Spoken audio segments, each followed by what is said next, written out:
রাজনৈতিক সংশ্লিষ্টতার অভিযোগে আটক সেনাপ্রধান জেনারেল ওয়াকারুজ্জামান দায় স্বীকারে ১৬৪ ধারায় জবানবন্দি দিয়েছে।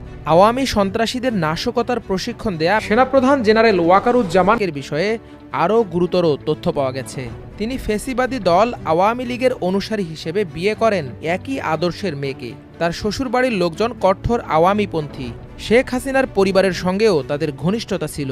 তাই সরকার হঠাতে স্বামী স্ত্রী মিলেই চালাচ্ছিলেন প্রশিক্ষণ কার্যক্রম। তারা প্রায় ৫ মাস ধরে আওয়ামী ক্যাডারদের সংগঠিত করছিলেন। নিষিদ্ধ ছাত্রলীগের কয়েকজন সাবেক নেতাকে নিয়ে কিভাবে অনলাইন প্ল্যাটফর্মের মাধ্যমে প্রশিক্ষণ কার্যক্রম চলছিল সে বিষয়ে বেরিয়ে আসছে একের পর এক তথ্য।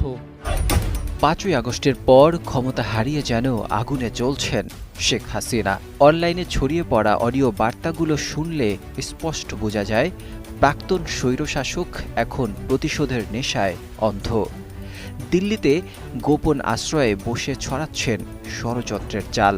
হাসিনার সেই ক্রোধ কেবল সীমান্তের ওপারেই নয়, ছড়িয়ে পড়েছে বাংলাদেশের মাটিতেও। তারই প্রমাণ মিলেছে নিষিদ্ধ আওয়ামী লীগের কিছু নেতাকর্মী দেশজুড়ে গোপনে গেরিলা প্রশিক্ষণ নিচ্ছে। তাদের মূল টার্গেট ছিল শাহবাগ। সেখান থেকে শুরু করে গোটা রাজধানী দখল নেয়ার ছক ছিল তাদের। ইতিমধ্যে প্রশাসনের কিছু লোককে নিজেদের পক্ষে নেয়ার চেষ্টার অভিযোগ উঠেছে এই নিষিদ্ধ আওয়ামী লীগের বিরুদ্ধে। বাংলাদেশের জনগণের ধাওয়া খেয়ে বাংলাদেশ ছেড়ে ভারতে পালিয়ে গিয়েও ভারতে বসে সেখানে বসেও বাংলাদেশের বিরুদ্ধে এবং এদেশের বর্তমান সরকারের বিরুদ্ধে একের পর এক ষড়যন্ত্রের জাল বনে যাচ্ছে স্বৈরাচার হাসিনা, এবং তার সাথে যোগ দিচ্ছে এদেশে থাকা লুকিয়ে এবং পালিয়ে থাকা তার যে সমস্ত দোসর এবং গাদ্দার এবং আওয়ামী লীগ ও ছাত্রলীগের সন্ত্রাসীরা, এবং পাশাপাশি এই স্বৈরাচারের দোসর যারা এখনও সরকারি সেক্টরে বর্তমানে কর্মরত রয়েছে তারাও এর সাথে যুক্ত হয়ে স্বৈরাচারী হাসিনা এবং তার দোসরদেরকে সহযোগিতা করছে। তারই অংশ হিসাবে এবার আওয়ামী লীগের নেতা কর্মীদেরকে গেরিলা প্রশিক্ষণ দিতে গিয়েই কিন্তু ধরা পড়েছে আর্মি অফিসার। তবে এবার বেরিয়ে এসেছে আরও নতুন চাঞ্চল্যকর তথ্য, কারণ এই ট্রেনিংয়ের সাথে প্রশিক্ষণের সাথে জড়িত ছিল আর্মি অফিসারের স্ত্রীও, এবং সেই কারণে এবার এই আর্মি অফিসারের স্ত্রীও সে হাতে নাতে এবার ধরা পড়েছে। দর্শক, এ বিষয়ের কিছু অংশ ভিডিও শুরুতে শিরোনাম আপনারা দেখেছেন, বিস্তারিত দেখবেন পুরো ভিডিও জুড়ে। এই বিষয়গুলো দেখার পূর্বে আপনাদের একটা অনুরোধ করব, যারা আমাদের চ্যানেলে নতুন আসছেন চ্যানেলটি সাবস্ক্রাইব করে অল ক্লিক করে বেল আইকনটি চালু করে দিবেন। দর্শক, চলুন আমরা দেখব যে আর্মি অফিসারের সাথে তার স্ত্রীও একজোট হয়ে আওয়ামী লীগের নেতাকর্মীদেরকে গেরিলা প্রশিক্ষণ দিতে গিয়ে যে এবার হাতে নাতে সেই আর্মি অফিসারের স্ত্রীও ধরা পড়েছে, সেটা আমরা দেখব।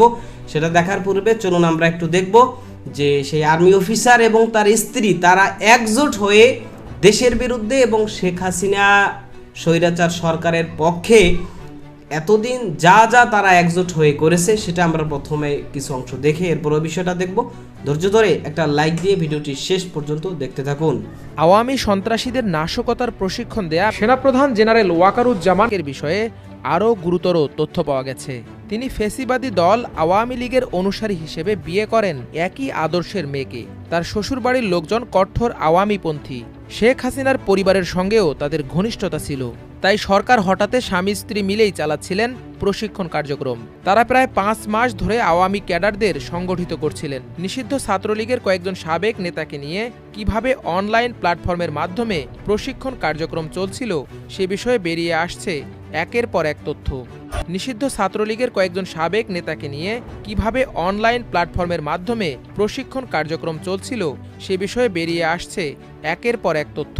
ভাটারা থানার মামলার তদন্তের স্বার্থে তাদের দুজনকে হেফাজতে নেওয়া দরকার বলে মনে করছে পুলিশ। সামরিক বিশ্লেষক লেফটেন্যান্ট কর্নেল অবসরপ্রাপ্ত হেলাল উদ্দিন আমার দেশকে বলেন, মামলা যেহেতু বেসামরিক এলাকায় এবং পুলিশ ডিবি তদন্ত করছে, নাশকতার লক্ষ্যে প্রশিক্ষণের বিষয়ে মেজরের সংশ্লিষ্টতা এখন প্রাথমিকভাবে প্রমাণিত। তাই সশস্ত্র বাহিনী থেকে চাকরিচ্যুত করে তদন্তকারী সংস্থার কাছে হস্তান্তর করা যেতে পারে। প্রশিক্ষণের ঘটনার দায়ে করা মামলায় এ পর্যন্ত ৩০ জনকে গ্রেপ্তার করেছে তদন্ত সংস্থা ডিবি। ঢাকা মেট্রোপলিটন পুলিশের মিডিয়া বিভাগের উপকমিশনার মোহাম্মদ তালেবুর রহমান আমার দেশকে জানান, রাজধানীর বাইরে থেকে স্থানীয় পুলিশের সহায়তায় আরও ৪ জনকে গ্রেপ্তার করা হয়েছে। এর আগে ২২ জনকে গ্রেপ্তার করার কথা জানিয়েছিল পুলিশ। জানা গেছে, কঠোর আওয়ামীপন্থী অফিসার ফেসিবাদী আওয়ামী লীগের শাসনামলে গণভবনে শেখ হাসিনার সঙ্গে মাঝে মধ্যে দেখা করতেন। তার শ্বশুর কুমিল্লার সাবেক জিওসি মেজর জেনারেল অবসরপ্রাপ্ত জাহাঙ্গীর হারুন ছিলেন হাসিনার অত্যন্ত অনুগত। জাহাঙ্গীরের চাকরিরত অবস্থায় হাসিনার পা ছুঁয়ে সালাম করার ভিডিও ইতোমধ্যে সামাজিক যোগাযোগ মাধ্যমে সমালোচনার ঝড় তুলেছে। জিওসি থাকা অবস্থায় জেনারেল জাহাঙ্গীরের এডিসি ছিলেন মেজর। পরে নিজের মেয়ে সুমাইয়াকে বিয়ে দেন। হাসিনার আস্থাভাজন অফিসার হিসেবে নিজের আখের গুছিয়েছেন জাহাঙ্গীর। তার দহরম মহরম সম্পর্ক ছিল হাসিনার পলাতক সামরিক উপদেষ্টা মেজর জেনারেল অবসরপ্রাপ্ত তারেক সিদ্দিকের সঙ্গেও। সাবেক সামরিক কর্মকর্তারা আমার দেশের সঙ্গে আলাপকালে বলেন, এডিসিরা সাধারণত একান্ত সহকারী হিসেবে কাজ করেন। খুবই বিশ্বস্ত অফিসারদের এ পদে নিয়োগ দেওয়া হয়। ঘুমানো এবং বাথরুমে যাওয়া ছাড়া সবখানে সব সময় পাশে থাকেন এডিসি। সেনাকুঞ্জ কনভেনশন সেন্টারে বিবাহ করেন একই বছরের ৬ মে। তিনি কুমিল্লা ক্যান্টনমেন্ট ও রামু ক্যান্টনমেন্টে কর্মরত ছিলেন বলে জানা গেছে। তবে তারা দীর্ঘদিন ধরে এলাকায় থাকেন না, সম্ভবত ঢাকায় সেটেল। তবে তার পুরো পরিবার আওয়ামী লীগের সঙ্গে জড়িত। তার নানার বাড়ি ময়মনসিংহ সদর উপজেলার চর খাগড়া গ্রামে। তার মামা এনায়েত সরকার খাগড়া ইউনিয়ন আওয়ামী লীগের শিক্ষা বিষয়ক সম্পাদক। বিভিন্ন সূত্রে জানা গেছে, সুমাইয়া ছাত্রলীগ করতেন। তার গ্রামের বাড়ি যশোরের সারসায়। তার বাবা মেজর জেনারেল অবসরপ্রাপ্ত জাহাঙ্গীর বাংলাদেশের দ্বিতীয় গুরুত্বপূর্ণ হিসেবে পরিচিত কুমিল্লা ক্যান্টনমেন্টের জিওসি ছিলেন। সুমাইয়ার চাচা AKM ফজলুল হক সারসা উপজেলা আওয়ামী লীগের যুগ্ম সাধারণ সম্পাদক। তাদের পুরো পরিবারই কঠোর আওয়ামীপন্থী হিসেবে পরিচিত। চাকরির শুরু থেকে শেখ হাসিনার ঘনিষ্ঠ হওয়ার চেষ্টা করেন। জাহাঙ্গীরের মেয়েকে বিয়ে করে পেয়ে যান সেই সুযোগ। তার সামরিক ও হাসিনার অনুগত শ্বশুর এবং চাচা শ্বশুরের আওয়ামী পদের আশীর্বাদে হাসিনা তার ছেলে সজীব ওয়াজেদ জয় ও বোন শেখ রেহানার সঙ্গে সম্পর্ক গড়ে ওঠে। শেখ হাসিনা পালিয়ে যাওয়ার পরও জয়ের সঙ্গে যোগাযোগ অব্যাহত থাকে। কয়েকটি সূত্র জানায়, গত মার্চ থেকে আওয়ামী নেতাকর্মীদের সংগঠিত করছিলেন।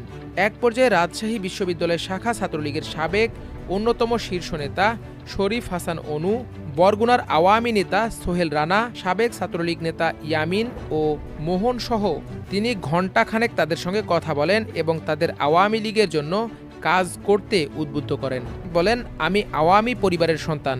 সজীব ওয়াজেদ জয়ের সঙ্গে আমার যোগাযোগ আছে। ২-৩ মাস হোক আর ৫-১০ বছর হোক, বাংলাদেশে বিএনপি ও আওয়ামী লীগ এই দুই দলই থাকবে।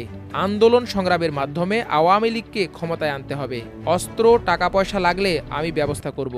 নেত্রী আসার ঘোষণা দিলে এয়ারপোর্টে ২ থেকে ৩ লাখ লোক নিয়ে আমাদের অবস্থান করতে হবে। বাধা এলে প্রতিহত করতে হবে। এরপর তারা নেতাকর্মীদের সংগঠিত করতে শুরু করেন। মেজরের স্ত্রী সুমাইয়ার তত্ত্বাবধানে সিগন্যাল অ্যাপ ব্যবহার করে একটি গ্রুপ খোলা হয়। সেখানে আওয়ামী ক্যাডারদের যুক্ত করা হয় এবং তাদের একটি করে ইউনিক কোড নম্বর দেয়া হয়। সিগন্যাল অ্যাপে গ্রুপটির নাম ODB, সদস্য প্রায় ২,০০০। সোহেল রানার কোড নম্বর ছিল ৩৪। পুরো নাম উল্লেখ না করে সিগন্যাল অ্যাপের সদস্যদের মধ্যে কোড নম্বরের মাধ্যমে যোগাযোগ করা হয়। জানা যাচ্ছে, পরিচয় হওয়ার পর থেকে বিভিন্ন সময় সোহেল ২০ থেকে ২৫ জনকে মেজরের স্ত্রীর সঙ্গে যোগাযোগ করিয়ে দেন। তাদেরকেও কোড নম্বর দেয়া হয়। তাদের মধ্যে কয়েকজন হল মেহেরপুর জেলা ছাত্রলীগের সাবেক সভাপতি সাজ্জাদুর রহমান, নরসিংদীর বেলাবর ইমরান, সাবেক ছাত্রলীগ নেতা শরীয়তপুরের রাশেদ, ছাত্রলীগ নেতা শ্যামল এবং আওয়ামী লীগ নেতা ফারুক হোসেন। ক্রমান্বয়ে সদস্য সংখ্যা বাড়তে থাকায় সোহেলকে জুলাই মাসের প্রথম সপ্তাহে ফোন করে মিটিং করার মতো একটি জায়গার ব্যবস্থা করে দেওয়ার কথা বলেন সুমাইয়া। সোহেল তখন শামিমা নাসরিন শম্পাকে মিটিং করার জন্য একটি বড় রুম অথবা হল রুমের ব্যবস্থা করে দিতে বলেন। ব্যবসায়িক ও নিজ এলাকার পরিচয়ের সূত্র ধরে গোপালগঞ্জের আওয়ামী লীগ নেতা বাইজিদের শরণাপন্ন হন শম্পা। তিনি আওয়ামী লীগের গোপন মিটিংয়ের বিষয়ে বাইজিদকে অনুরোধ করে বসুন্ধরা আবাসিক এলাকার পাশের KB কনভেনশন সেন্টারের ২য় তলার হল ভাড়া করার ব্যবস্থা করে দেওয়ার অনুরোধ করেন। এরই পরিপ্রেক্ষিতে বাইজিদ তাদের গ্রুপের এক সদস্য রিপনের মালিকানাধীন RSF ট্রাভেল এজেন্সির একটি সেমিনারের নাম করে কেবি কনভেনশন সেন্টারের হল ভাড়া করে দেন। গত 8 জুলাই ওই কনভেনশন সেন্টারে 2 দফায়, প্রথম দফায় 200 জন এবং পরের দফায় 250 জন নেতাকর্মী অংশগ্রহণ করে এবং তাদের প্রশিক্ষণ দেয়া হয়। সকাল 10টা থেকে সন্ধ্যা পর্যন্ত দিনভর সেখানে নাশকতার ট্রেনিং দেয়া হয়। মেজর সাদেক ও সুমাইয়া সারাদিন সেখানে উপস্থিত থেকে প্রশিক্ষণ দেন। এর মধ্যে অনলাইনে গুজব ছড়ানো, নেতাকর্মীদের সঙ্গে যোগাযোগ, তথ্য আদান প্রদান এবং সশস্ত্র সংগ্রামের জন্য উদ্বুদ্ধ করা, সর্বোপরি সশস্ত্র ট্রেনিংয়ের বিভিন্ন বিষয় শিক্ষা দেওয়া হয়। আরও জানা গেছে, শম্পা ও সোহেল টেক্সটাইল পণ্যের স্টক লটের ব্রোকার হিসেবে আগে থেকে পরিচিত। উভয়ে থাকেন উত্তরার 11 নম্বর সেক্টরে।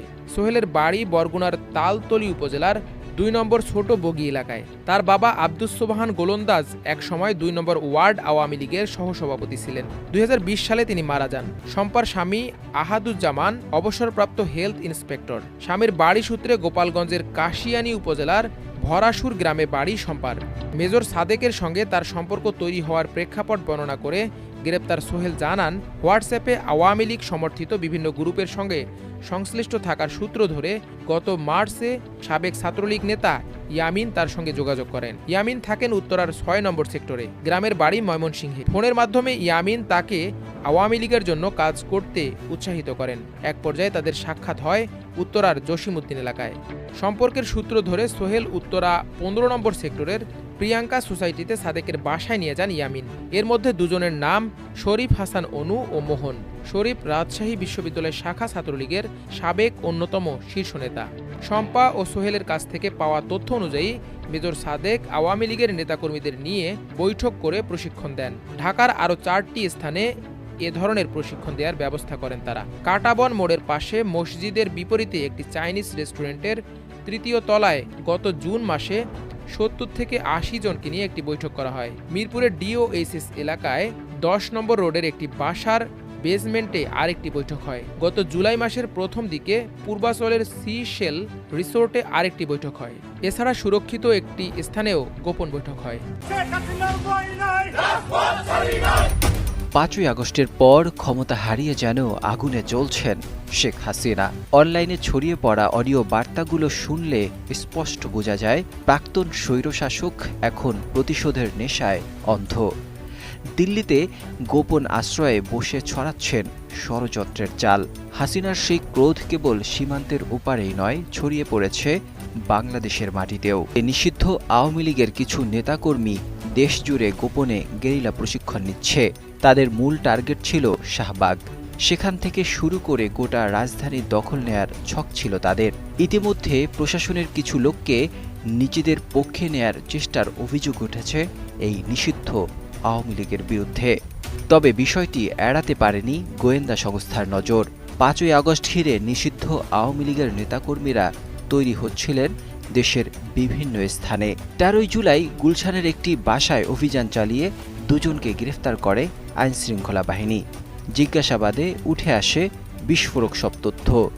তারই অংশ হিসেবে শুরু হয় অভিযান।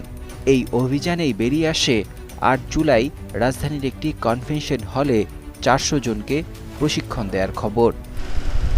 এই যে আওয়ামী লীগকে গেরিলা প্রশিক্ষণ দেওয়া মেজর সাদিক, তো সে বেশ কিছুদিন ধরে দেশের ভিতরে থেকেই এরপরে লুকিয়ে পালিয়ে আওয়ামী লীগের নেতাকর্মীদেরকে নিয়ে বিভিন্নভাবে ট্রেনিং দিয়েছে এবং সে ধরাও পড়েছে। তার বিরুদ্ধে ব্যবস্থা নেওয়া হচ্ছে। তবে এইবার চাঞ্চল্যকর তথ্য বেরিয়ে যেটা আসলো যে এই মেজর সাদিকের স্ত্রীও এর সাথে জড়িত রয়েছে এবং সেও তার সাথে জড়িত হয়ে এই এতদিন আওয়ামী লীগের পক্ষে, শেখ হাসিনার পক্ষে যত ধরনের ষড়যন্ত্রের জাল বোনা হয়েছে এগুলোর সাথে তার স্ত্রীও জড়িত।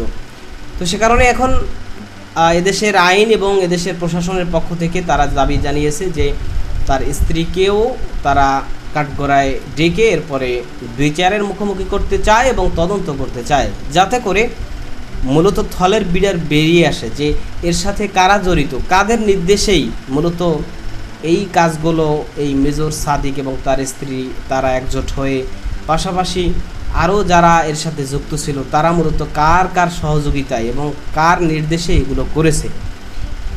তো তো দর্শক, যে বিষয়গুলো আজকে দেখলেন সে সম্পর্কে আপনাদের মতামত কি সেটা কমেন্ট সেকশনে জানাবেন। ভালো থাকবেন, সুস্থ থাকবেন, দেখা হবে নতুন কোনো ভিডিওতে, কথা হবে নতুন কোনো বিষয়। আজকে পর্যন্তই। আসসালামু আলাইকুম রহমতুল্লাহ।